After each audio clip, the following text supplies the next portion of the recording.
And welcome back to Stories from the River. I'm your host, Charlie Malouf, and I've got a very special guest today. Well, I'm here with April Todd, a home furnishings expert, a multiple million-dollar memory maker, a sales manager, a wife, a mother, a great person in her community, and a longtime listener, first-time guest. April, welcome to the pod. Thank you. Thank you. It's so good to have you here. Thank you. Thanks for making the drive. I know you got caught in a little accident, not yours, but you had some traffic. A little delay. Yeah, but you jammed out to some music, talked to some folks, and came in last night, so you got a good night's sleep? Last night, got some good sleep. Good. Awesome hotel. So. Awesome. Ready to go. Ready to go. Okay. Welcome to Stories from the River, a show in which we go behind the scenes at Broad River Retail. You know, and you live in Georgia, right? Mm-hmm. Lake Hartwell. Lake Hartwell. It's about an hour from Anderson. Okay, so it takes you an hour to get to work. We appreciate you making that commute every day. And then so it was about 3 hours. Normally 3 hours took you like 4.5 hours. 4.5 hours. To get to Charlotte. So she made the effort for us. Hopefully it'll take you a lot faster going back tonight. We're going to make it quick. All right. And so you've got a really remarkable story and ready to like share it. I think we'll have maybe a couple episodes here because you've been with us. You've had one stint and then a second stint. So we've got a lot of ground to cover. Okay. Before we get into the business aspects, I always like to start with kind of knowing our guests, getting to know your story a little bit. So where are you from originally? Tell us about your family, your background prior to joining the river. From Hartwell. Always been born and raised in Hartwell. So very small town of under 30,000 people. So everybody knows everybody. I'm a mother. I've got a 20-year-old son. Married. Mm-hmm. I've been married to my husband, Michael, for... We argue, I think it's 8 or 9 years. So for quite a while there, he's wonderful. And like I said, just work and love being outside and just that's my life. Church. Yeah. Church number one. So Where do you go to church? it's called The Point in Toccoa, Georgia. The Point in Toccoa, The Georgia. Point. That's awesome. Yeah. And do you spend a lot of time on the lake? I do. Yeah, that's I why do. I'm jealous I about love that. the That's a lake. beautiful lake. Absolutely. Okay, so you have a really interesting and unique story in career history with Broad River. I mean, probably unlike any other memory maker, especially anyone we've had It's pretty here. interesting. Yeah.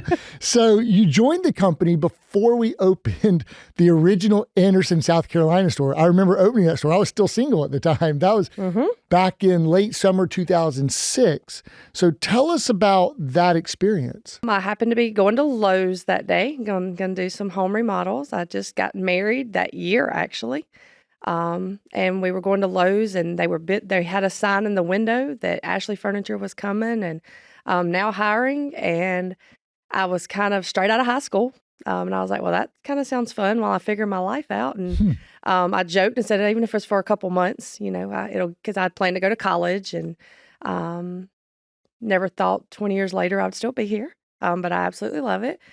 So it just, I applied and things took off from there and it's become a career. So you were 19 years old 19 when years you came old. on board into sales. Had you ever sold at all? No, nothing.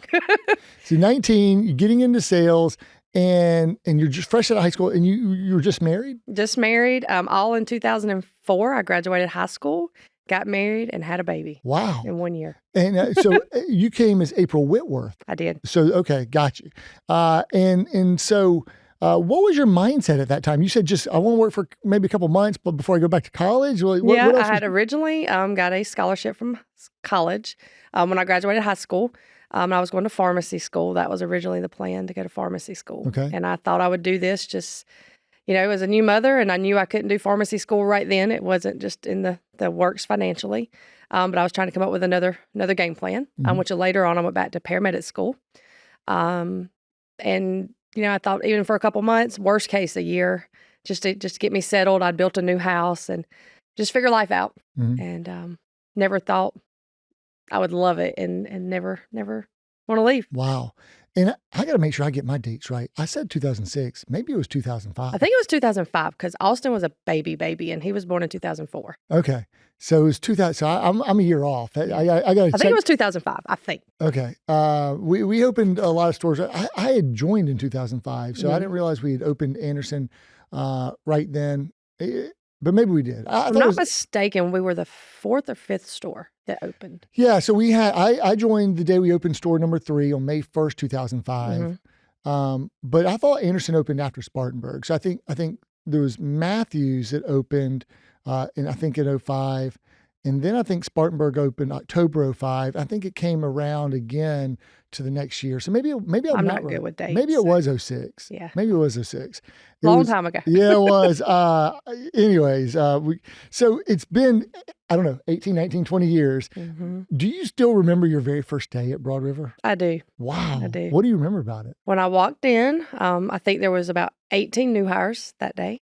I had originally got hired and they were still in construction, so it was about a month delay to actually start. There was no furniture. It was an empty building. They were still actually painting and doing the finishing touches on the building. And they had a huge table set up in the front entryway. And I thought, what am I doing? Like, I can't sell anything. Like, this is not for me, you know? And I was scared. I was very scared because, you know, being commission only and young and single mom. And I just prayed about it and stuck it out. But it was very intimidating. Do you remember some of your fellow sales associates who were with you then? I do. Yeah. I do. And actually, I still keep in touch with a couple of them. Who do you keep in touch with? Rhonda Shiflett was there originally. And who hired you? It was actually Scott McJunkin. Scott McJunkin. McJunkin. Wow. Scott Moore was regional at that time. Yeah. And funny story about Scott, I think I actually shared with you. He said I looked bored out of my mind that week of training, and he didn't think I was listening whatsoever. And he, so when he come to congratulate me on my first $1 million year, he drove to Anderson, and he told me, he said, I had a bet that you would not make it out of training, and if you did, you wouldn't last a month. Well, so joke's on you, Scott Moore. Joke's on you, Scott. That's funny. That's so funny. Well, you know, the funny thing about that is usually, he probably approved the hire though. And like, Scott, you're hiring an 18, 19-year-old. What are you thinking? So with a child. Yeah, with a child. With a baby. But you know what? They gave you purpose and a mission. Absolutely. You know, you had to make it work. So what was the company like back then? What comes to your mind? Believe it or not, the culture was the same as it is now. Really? In what way? Very personable, very at home. When the saying, I was just talking to Caitlin before we walked back, when they say welcome home, that's been the story for 20 years. Oh, wow. That's cool. It was very, as scared as I was and intimidated as I was, and almost laughed at what am I doing right now. I felt like I was supposed to be there. And that's everybody was kind. And back we had Jackson and Jonathan, and everybody was just, every day got easier. And every day I felt like, okay, this is cool. This is where I should be. I vividly remember setting up the Anderson store and putting together a lot of lamps. That's about all they let me do, the lamp duty. And then staying at the hotel on the other side of 85. And I think Jackson and I would go to Clemson University, the stadium, and kind of walk around or try to get some exercise. I was like, Jackson, we just had a full day of working in the store, lifting boxes, ready to go, wasn't he? Unloading trucks. Yeah, he had a lot of energy. It was a lot of work went into it. I'm sure it was a small store, but you know, back then I thought it was huge. You know. Yeah, we didn't realize. We wanted a different location, but you know, when we were a younger company, and this was pre-Great Recession, so you know, and so the economy was booming in 04 to 07. And so we wanted a better location, but they put someone else in there, maybe like a Sportsman's Warehouse or an H.H. Gregg. I think it was H.H. Gregg or something. Yes, H.H. Gregg. Who squeezed us out of a better location that we wanted. So we got we thought we'd be okay because we'd be in a Target center, but we were like at the very end, and we were kind of hidden. You couldn't see us unless you were really looking for us. But the PetSmart Adoptions brought us some business. Did they? They used to set up out front. I appreciate that. Well, how long did it take you to get acclimated back then? I would say realistically a couple months. Okay. Till I felt comfortable and I felt that everything was going to be okay. I still didn't plan on staying long. Yeah. But you know, I thought, okay, this isn't a bad choice. But quickly I realized maybe this was not a bad place to hang your hat. And we had the original Greenville warehouse or distribution center, I think, on White Horse Court that was delivering to the upstate. Out of Greenville. Yeah. Yep. I actually won a mattress from Stearns & Foster and went to pick it up at that warehouse. Oh, did you? Okay. Flew off the truck on the interstate. So you've got one of those. I've got a story. Well, did you ever get it back? I did. Okay. I was with my friend Brad. He went and got it for me, and we got it. And was it not tied down? No, well, he didn't do a good job. I have a story like that from my youth, and it flew off the back of a minivan or something. We got it's not a good story. To this day, he hears about it. Yeah, it's not a good story. Okay. But then you left the company in 2012. So you didn't stay long. So you stayed maybe about 5 or 6 years. What was your reason for leaving then? Actually, I had went comp shopping. I just kind of like going to all the stores and seeing what's going on. And that day I was in Athens, Georgia with Austin at a doctor's appointment. And I just wandered into Haverty's that day and, just being, honest and truthful up front. I told him I work for a furniture store, don't waste your time. And it wasn't long. The manager come up to me and I guess they went and told her and we got to chit chatting and I was just telling her and she's like, do you like your job? I was like, I love it. Like I work for a fantastic company. I said, the only thing I could say is like, I'm losing a lot of time with my son. He was little at that time and I'm missing a lot of engagements and things at school and football. And she said, well, if you come, I promise, you'll get to see more of that stuff. And at that time I needed it. And it sounded good. So I prayed on it for a couple weeks and decided to make that move. Yeah. But nothing that I didn't like. I loved my job. It was just the promise of a little more family time. Well, that makes total sense. I mean, your son was probably 5 or 6. He was. At the time, and you don't get those years back. Right. So how much closer? So you went to the Havertys in Athens. In Athens. How much closer of a commute was that? It wasn't. It was an hour and a half every day each way. Well, so they changed your schedule for you? I went to 4 days a week for a while, which was beneficial. And you worked there for about 5 years or so? About 5 years. Good experience? Overall, yes. I couldn't say anything bad. I guess somehow in 2017, we got reconnected via Facebook. And if I'm not mistaken, about the potential of you returning. And I can go back and look at the messages. But we just got to chit-chatting about it. I think you had posted something or I had posted something and we ended up in just a personal conversation in the DM and it come up about me coming back. And like I said, I love my job. They were great. Yeah. But it wasn't all I was told it was going to be. And so if I was going to work those hours anyway and miss the stuff, I would rather be back home, which was here.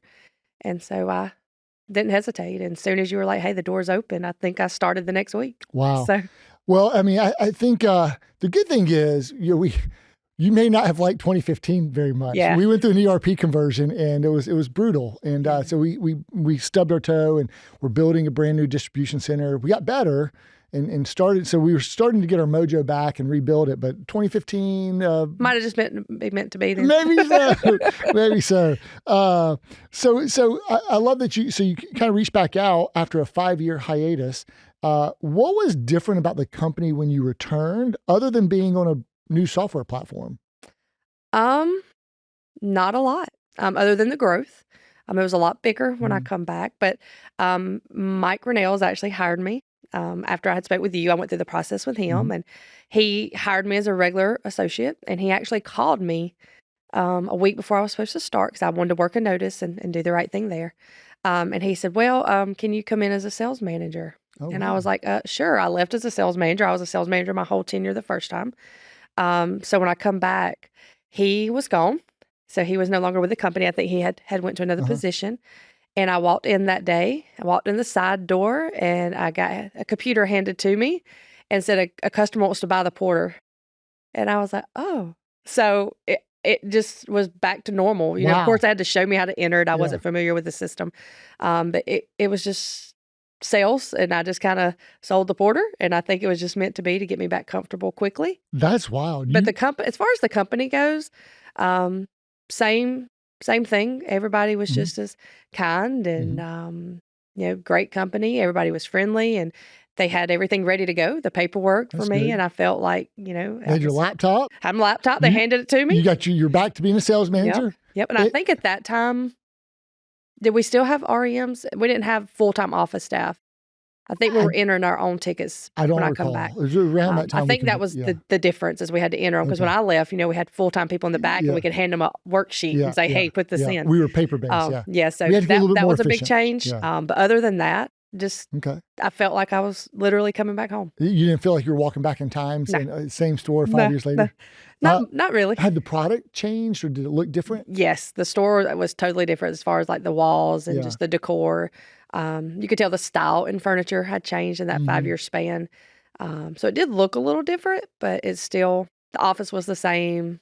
It's a wild story. I can't believe you walked by. I didn't realize you walked back through the door and they said they have a customer who's ready to- Literally, when I walked in, There's a guest who wants to buy a it was portable. actually Tyler in the Uh-huh. back. She was like, we don't have, and we didn't have but one other person there that day. So when I walked in as a manager and a salesperson, she's like, somebody wants to buy the porter here. And I was like, well, I don't know what to do with this computer, but if you'll help me, I can sure sell it. There you go. So, and it was just took off from there. That's a really cool story.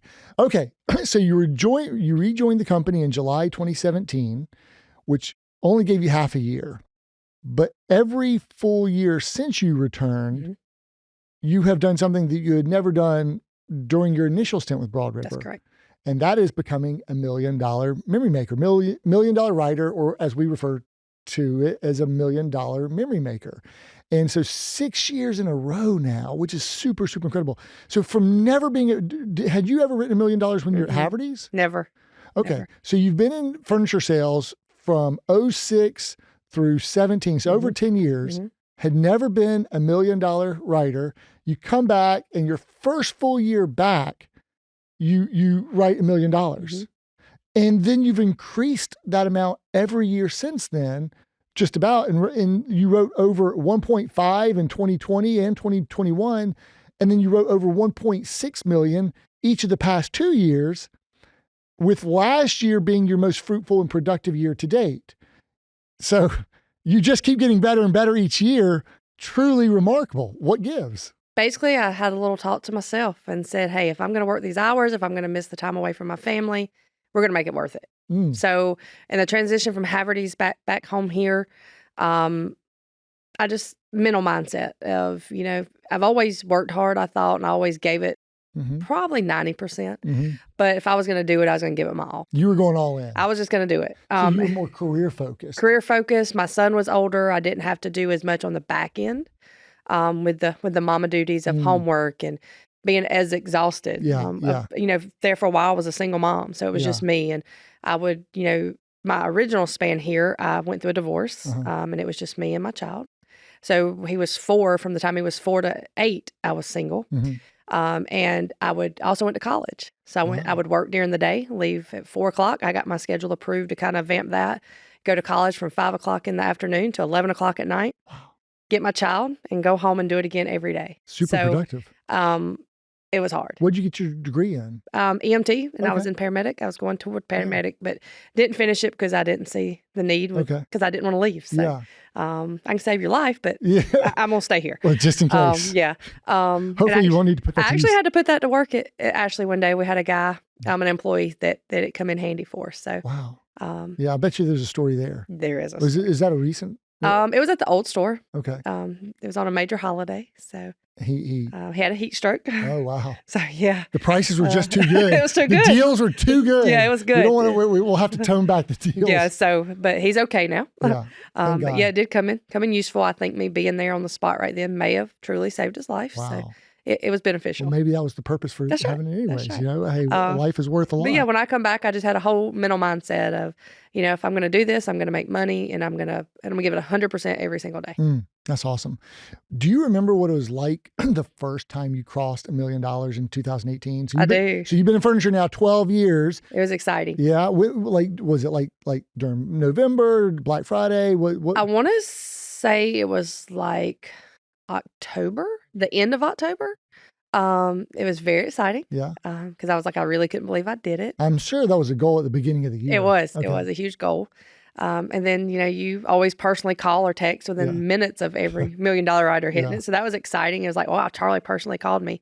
So it was very exciting. And then they had the balloons and all the good stuff. So I remember one time I had a call with you after you'd crossed, and somebody had a huge wreck right in front of you. I was in Tampa for some corporate meetings, and I'm walking through Ybor and just talking to you. It's like 9 o'clock at night or something, and I literally watched a wreck happen. Yep.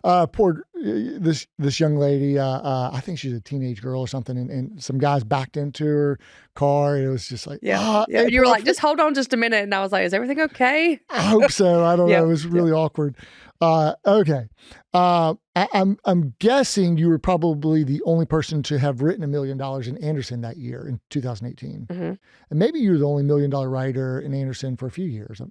I think I've been the only one ever until Chad Rice hit I think it was the year before last with me. Got it. So yeah. Okay. So you check the box, you're focused, you're $1 million memory maker, perennial $1 million writer, like just have after maybe coming close, but never having done it before. Right. And then you had kind of gone to school, you're a single mom, you came back as April Todd. So you got remarried. I did. Okay. And then based upon your success in 2021, I think it was 2021, you claimed the designation of home furnishings expert at the beginning of 2022. Yep. How big of a challenge was that? So, it's tougher to get expert status than $1 million writer status. A lot harder. Yeah. We have like a third experts compared to $1 million writer. So, how big of a challenge was that achievement? It was tough because there's so many dials and so many check marks you have to get across the board.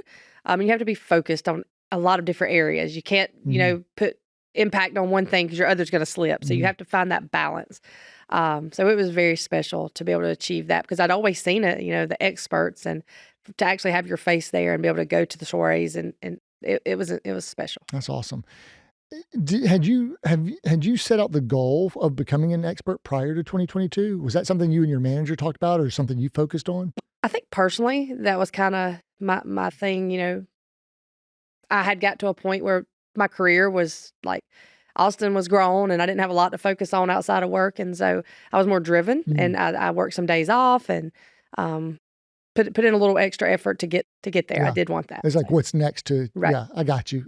Continue. Keep pushing. Keep growing and figuring out how to, okay. And like you see other people, you're like, I'm every bit as good. Right. Like I can have my picture up there. That's right. That's right. So you came back as a sales manager. So you're in that leadership role, one of the leaders of the team. Has that sales manager role kind of grown, changed, adapted over time within Broad River? Absolutely. Talk about it. It used to be you held a key. Okay. You open the door and you come in, turn off the alarm, and you do some overrides. It has, definitely turned into a lot more responsibility as far as what's expected with that position, and a lot more time consuming on the manager side of things. You're definitely more in the key holder now. You wear the hat of a manager. As far as of course your overrides, but just your daily task of, the P2I and making sure everybody's doing the connection correct. And P2I, positioned impact. Yes. Yeah, we love acronyms here. So just making sure everybody's doing what they need to do and, correcting, in the moment.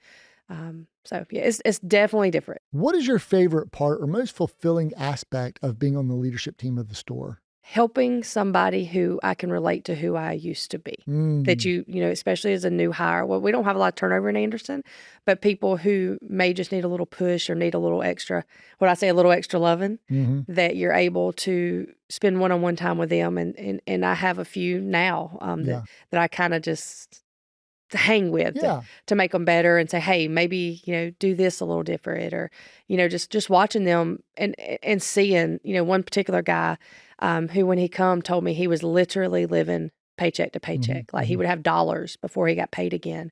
And we had a conversation actually this week, and, he's not there anymore. He's living, he can go do, and he has money on the paychecks, and, seeing him succeed and helping him, he'll come get me, and the excitement of April, come help me close this temper, or come help me get this protection plan. Is it the will is already there? They just don't know they don't have the how, or do you also coach the drive, or how do you get them focused? Everybody's different. Some people just need some focus. Some people just need some love. Some people have the potential there. They just may not have the strongest selling technique that we're working on, or the closing skills. They're great with connecting, but they just can't close it. They can't get to that final destination of like, let's wrap it up. Yeah.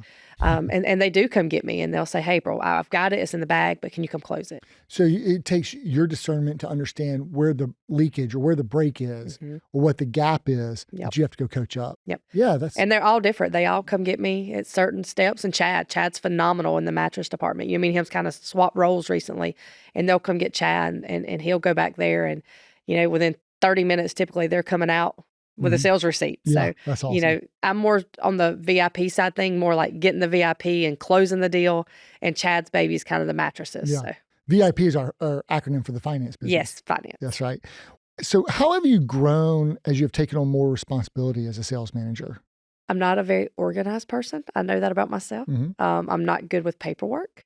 I struggle in that department. So being in the role with all the new responsibilities and the paperwork, I've personally gotten better at that. That has helped me outside of work and inside of work with just being more detailed, being more organized, learning the paperwork side of things better. Like back in the day, you could just write things on a ticket and say, key this for me and you're done.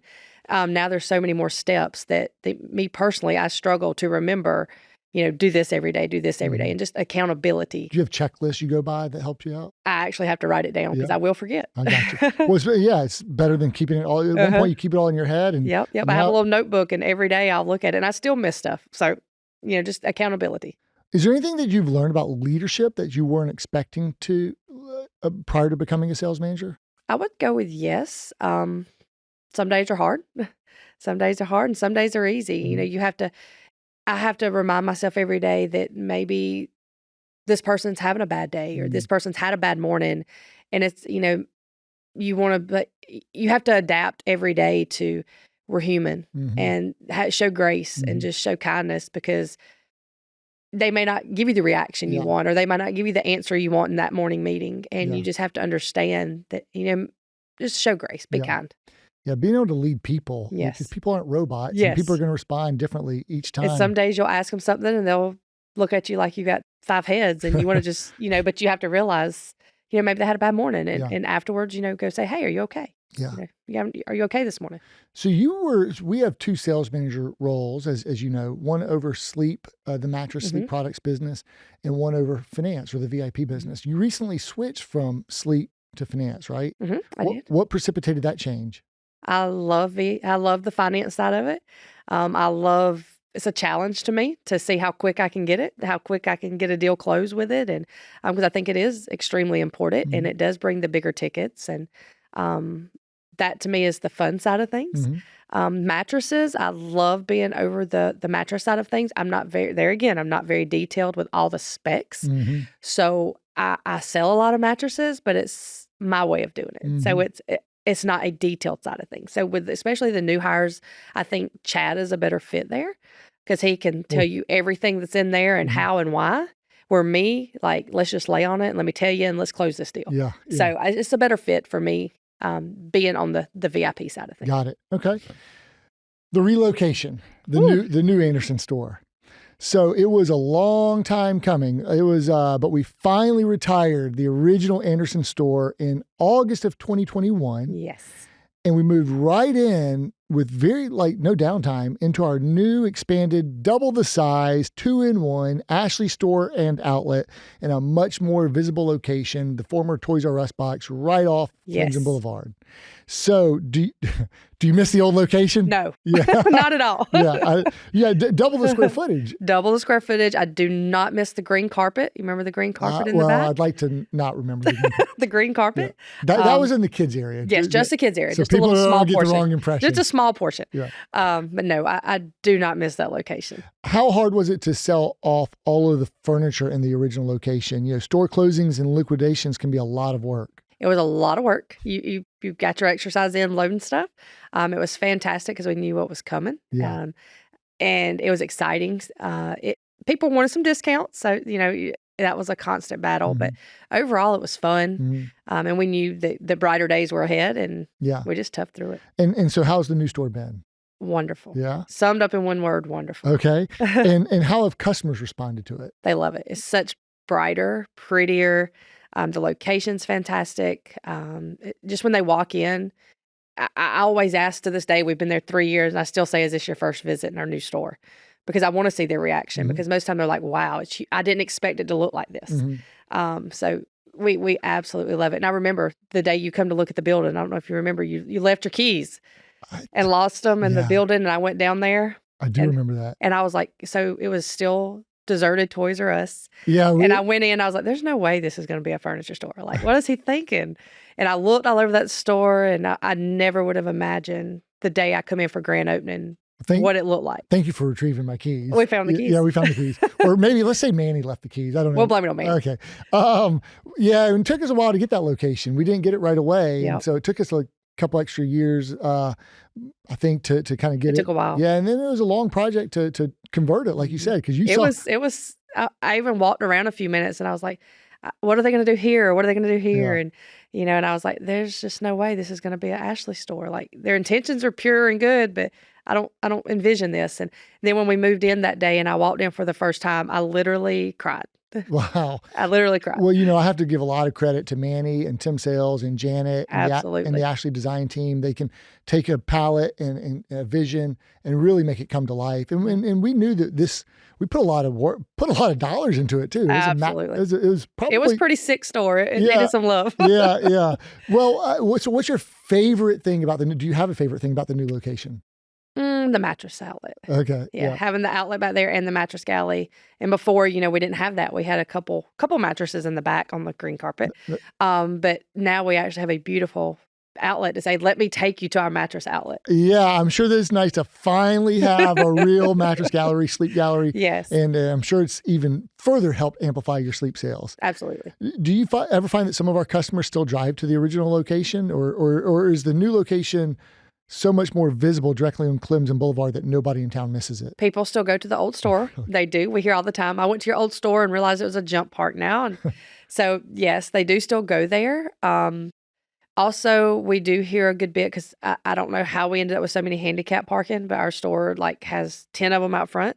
So we park on the side. So sometimes we hear we didn't know you were open. So we pull cars out front but it's getting there. Yeah. People now are knowing where we're at, and it's definitely more visible.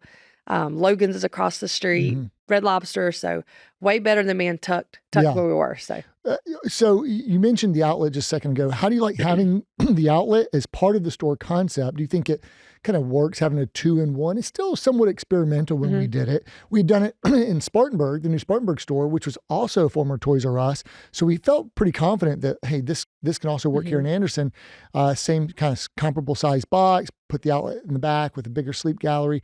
How do our customers respond to the outlet department? They like it. The outlet sign is facing the main road. So a lot of people think we are just an outlet because they come in all the time and say, is this a regular store or outlet? And we explain we're a dual store. So that's super exciting. I think we do get a lot of traffic because we do have the outlet there. So I think it's definitely beneficial. So I would say overall it's a great success. Fantastic. April, we got several more questions to go through here. Okay. I think it's going to be a two-parter. Okay. Why don't we press pause on this one? Okay. And come back for a second episode. You mind? Absolutely. Awesome. This has been part 1 of the April Todd conversation. Please come back next time on Thursday for part 2, and we'll finish up our conversation with April Todd. Thanks so much, April. Thank you. Thanks for listening to Stories from the River. To check out more episodes, visit storiesfromtheriver.com. Join us again next week, and remember to like, rate, and subscribe to the podcast.